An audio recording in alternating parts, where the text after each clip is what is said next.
The fragrance of selfless love that has drawn the world into one family.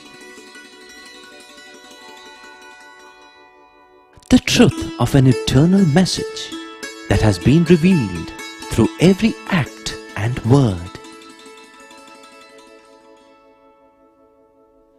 The fulfillment in service that has been taught by relentless sacrifice. The Lord's own life is indeed His message.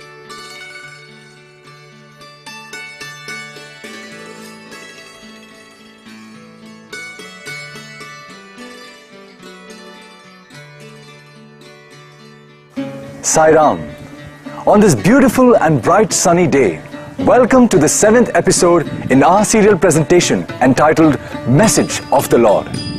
Just to remind you, the first 2 episodes were in the nature of an introduction to the life of Bhagwan Baba, and thereafter we have been discussing various aspects of Swami's teachings.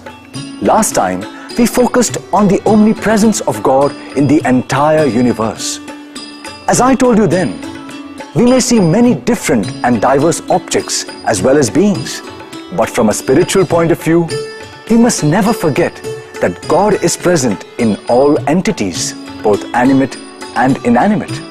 Following up from that, in the present episode, we wish to discuss 2 topics. The first of which is what Baba refers to as constant integrated awareness. There are 3 words here: constant, integrated and awareness. Each of them has a deep significance. Prajnanam Brahma. This in Veda is called Prajnana, awareness. Not awareness, constant integrated awareness. Constant integrated awareness. Awareness అంటే సామాన్యమైనటువంటిగా మనం భావించవచ్చును. You may consider ordinary. కానీ వేదంలో చెప్పినటువంటి యొక్క చైతన్యము, but that awareness of వేదంలో చెప్పినటువంటి యొక్క చైతన్య శక్తిని and the power of the awareness, దాని constant integrated awareness is to be called constant ఎక్కడే గాని ముక్కలయ్యేటువంటిది కాదు, and it doesn't ఎక్కడే గాని కట్ అయ్యేటువంటిది కాదు, it won't break, ఎక్కడే గాని జాయింట్ కి చెప్పేటువంటిది కాదు, no joints, ఇది ఏది కాదు, కాన్స్టెంట్ ఎప్పుడు జరుగుతూనే ఉంటుంది. it exists constantly, సర్వదా సర్వకాలేషు సర్వత్రా హరిచింతనం. it is present in all the periods of time. దానికి రాత్రి పగలనేటువంటిదే లేదు. it has no distinction between the day నిద్ర and జాగ్రత్త night, అనేటువంటిది లేదు, nothing whatsoever. సుషుమ్న మానమత్వం లేదు. it has no 3 states. కాలములు ఒక్కటే, all periods of time are one. అది ఏకం సత్విప్రా బహుధా వదంతి. the truth is one and not 2. In simple terms, what he meant was that one must see God in everything, everywhere, all the time. If, say, we see a galaxy through a telescope, after admiring it, we must not fail to realize that Swami is in the galaxy also. If we see a stone, we must realize that Swami is in the stone. In short, wherever we look and whatever we see, be it an ant or an elephant, we must realize that God is immanent in that being. If we keep on doing that, we would realize, as Swami often reminds us, that there is no place in the universe where God is not present. Indeed, the entire universe is only God and nothing but God. Achieving that realization is what constant integrated awareness is all about. Now you might ask, why on earth should I worry about this constant integrated awareness that you're talking about? I'm a busy person and I have very important things to do. Okay, tell me, what benefits will I get out of this constant integrated awareness? What is there in it for me? well, becoming aware of God's omnipresence and staying in that state of awareness all the time will certainly not increase your bank balance, fetch you awards and things like that. However, there is something far more precious that one can gain, which is God's limitless grace, and a quick reunion with Him, after which it would be nothing but bliss all the time. So, there is something at the end of the rainbow, if that is what you want to know. Meanwhile, someone quite practical might argue, Yeah, I'm a businessman. I pray to God, I worship Him, I go to the temple, I And now you're telling me I should see God in everything I do, including my clients, my customers? I make offerings to God, and I'm supposed to be making offerings, free offerings to my customers? Doesn't make sense to me. I've got a business to run here. I've got salaries to pay. It's just far too complicated for me to understand. Now that is a very good point. Sorry. And let us see what Swami says about it. Baba's point is simple, and he essentially says, "My dear fellow, you seem to be in a tearing hurry and do not pause even 1 second to think about what I am saying. Did I ask you to give anything free? Did I say do not make profit? Now listen carefully to what I mean when I say see God in every person. First ask yourself, what is God? The answer is simple. God is Sathya, Dharma and Prema. Hence, do business with your client in a truthful and righteous manner, which means firstly, do not cheat and take him for a ride. You do not have to fall at the feet of the client or give anything free, but just do honest business. Make a profit by all means. The code of Dharma allows you to do that, but do not gouge him for heaven's sake. Profits must be moderate and never excessive nor amount to exploitation. Free market advocates might tell you that price is what the market can bear, but that is not Dharma. So you see, the practical implication of cultivating this constant integrated awareness, or the CIA principle, if I may call it that, is that it would help us to perform actions keeping God in view, but in accord with the needs of the occasion. That is how one must live in this world, reacting no doubt to short-term considerations, but always keeping the long-term in view.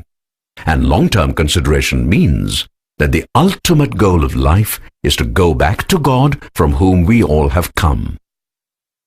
There is a balance between the short and long-term objectives, and I hope that is clear. Having discussed the CIA principle, which is the first of the two topics that I wish to present in this episode, let me turn to the second one. People sometimes ask, especially those undergoing great difficulty and pain, "Oh God, why did you create this universe and put me in it?" Fortunately for us, Swami has given the answer, which is, I separated myself from myself in order to love myself.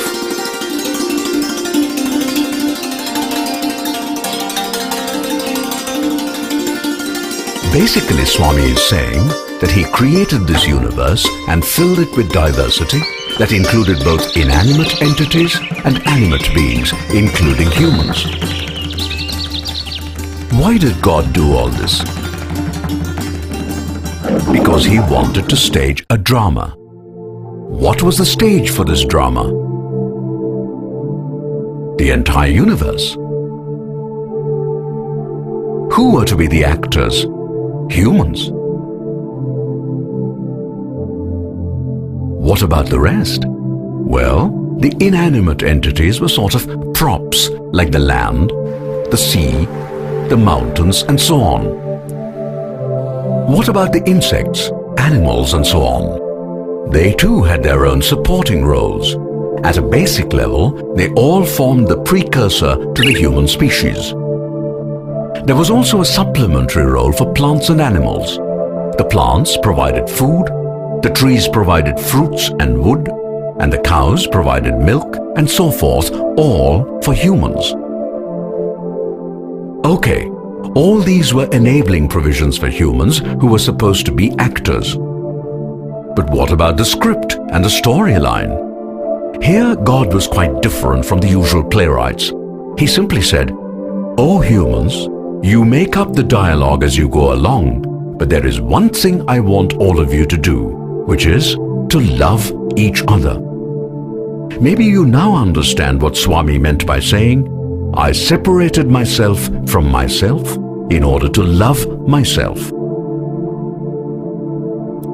That essentially meant I, the abstract and formless God, projected myself onto a lower plane made up of space and time, allowing diversity to manifest.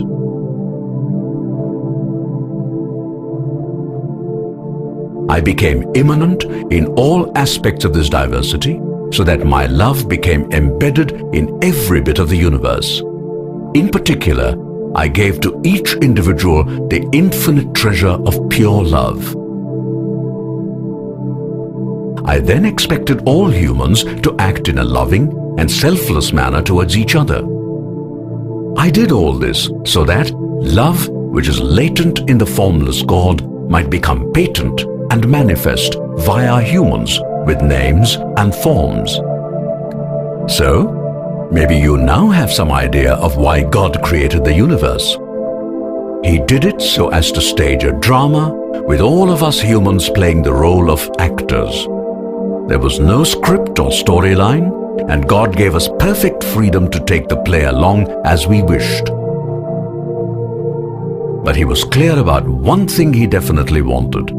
He said, "Dear humans, pure and selfless love must be the theme of whatever you do. And remember, that automatically implies that your thoughts, words and action must also be pure." What does that mean? It means that they must conform totally to Satya and Dharma. You cannot tell your brother or friend that you love him and then cheat him. Not allowed. Understand? Now go ahead and let the play evolve while I sit back and enjoy myself. Interestingly enough, that is not how things worked out. The actors, that is us humans, forgot God's instructions and began acting and speaking as they wished, meaning they allowed selfishness, greed, desire, anger, etc. to creep in, with the result the play began to get ruined. Worse still, humans began to have conflict, harm each other and so forth to such an extent that from time to time God had to put in a personal appearance as an avatar to set things right and get the play back on track, so to speak. And that, by the way, is how Swami happens to be in our midst right now, meaning that we have messed up the world so much that he feels we need his help. Teach me, O Swami, teach me, my Lord, that you are in me and I'm in you. Let me remember with every breath I take that I'm your child. But let us search our hearts and ask, do we feel that way? Swami often says, "I give you what you want, interviews, rings, watches, etc., so that you would ask for what I have come to give."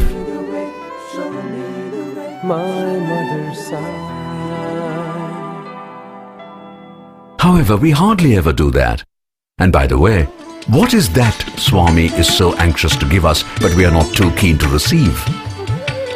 Atma Vidya, or knowledge of the Atma. This teleserial is an attempt to offer in a simple manner the ABC of Atma Vidya. Why is this Atma Vidya so important?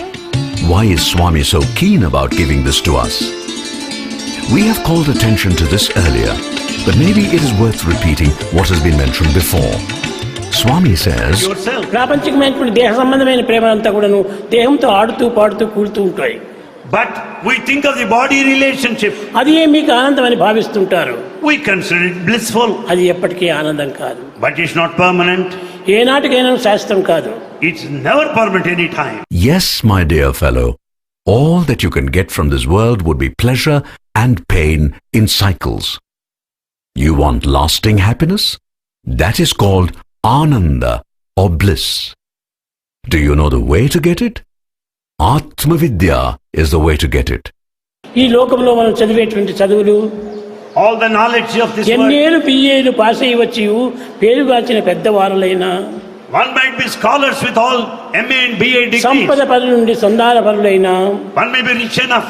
పుడమికీర్తిని కన్న పుణ్యులైనా They may be charitable. ఆయురారోగ్యములు అనవరతం ఉండి with all the laws పరిపూర్ణ span వల్లకు of life and వారైనా strength. They may be, సతతము జపములు తపములు చేయొచ్చు సాధన నేర్పు సాధులైనా they may be strong ones with all the muscle strength and health. సరిరాదు. They may be men of penance నిజ and Vedic భక్తులకైనా chanting, but none can equal a devotee. ఇవన్నీ బయట సంపాదించేటువంటి చదువులే. All that we get from the outer world అయితే ఇవి only. కూడా మనకు ఉండాల్సిందే. Of course, it's also necessary. లౌకిక విద్యలంతా కూడాను లౌకిక జీవితాన్ని సంపాదిస్తుంది. The secular knowledge is to carry our living. ఆత్మజ్ఞానము ఆత్మతత్వాన్ని బోధిస్తుంది. The knowledge of the self speaks of the self, symbolizes it. కనుక ఇట్లాంటి జ్ఞానం చదివితే మనం ప్రయోజనం లేదు. Therefore, the physical knowledge is useless. కానీ చదువులు Knowing that we are too lazy to seek Atma Vidya, Swami teaches the same lesson in another way, which is most beautiful. Wonder what that is? Here it is. भजन बिना सुख शांति नहीं, भजन बिना सुख शांति नहीं, हरि भजन बिना सुख शांति नहीं, साई भजन बिना सुख शांति नहीं, हरि नाम बिना आनंद नहीं, साई नाम बिना बिना आनंद नहीं, बिना आनंद नहीं। Dear viewer, just think of how many hundreds of discourses Swami has given in public and private, explaining Atma Vidya and all its aspects. Just think of how many times Swami has sung this bhajan for us. At least now, we should introspect and ask ourselves whether we are paying attention to the deeper meaning of what Swami is telling us. And we should not forget that it is not every other day that God comes down in human form to be amongst us.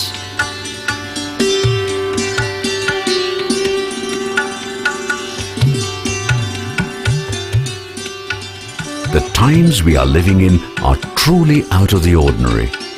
To be in Swami's presence and see him is a precious privilege.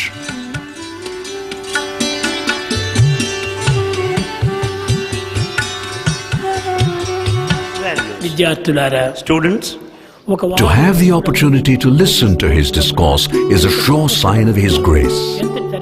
To serve him is a blessing that simply must not be missed. And remember, service to man is service to God. So, we really do not have to try to push ourselves to serve the physical Swami. Once we realize this broader aspect of service to God, then it becomes much easier to think of God, to serve God, and to please Him in various ways. The bottom line is simply this: every human being is an embodied soul. Unknown to itself, this soul is engaged in a journey towards God. In the early stages, the individual is unaware of this and wanders somewhat aimlessly, largely trying to find happiness in this world. Naturally, this leads to all sorts of ups and downs. Slowly, over many births, the individual begins to wake up, spiritually that is. Still, from time to time, the individual continues to lose his way, as a result of which the graph of the spiritual evolution goes up and down, rather like the stock market value. Eventually, there is a transition, after which the individual becomes a real pilgrim in quest of God. And when the individual gets close enough to God, the Lord, out of compassion, extends his hand and pulls over the devotee. The goal is finally reached, and it is bliss thereafter. Maybe we can now think in terms of a take-home lesson. I would say the lesson is: birth as a human puts the individual on the long road to achieving full awareness, which Swami refers to as constant integrated awareness. In that state, one may physically see diversity around, but always tunes to the God immanent within. Once one learns to see God in everything, everywhere, all the time, life becomes very different. It becomes one endless communion with God in a variety of ways, all of which fill the person with bliss or ananda. That, more or less, is the end of the road, barring the shedding of the mortal coil. I think it has been a heavy meal today with a lot of things to ponder about. So maybe we can take a break for now and meet again tomorrow to discuss and resume further. Meanwhile, I do hope you're enjoying the series and also find it useful. Thank you for being with us and meet us again tomorrow for the next episode. Jai Sai Ram.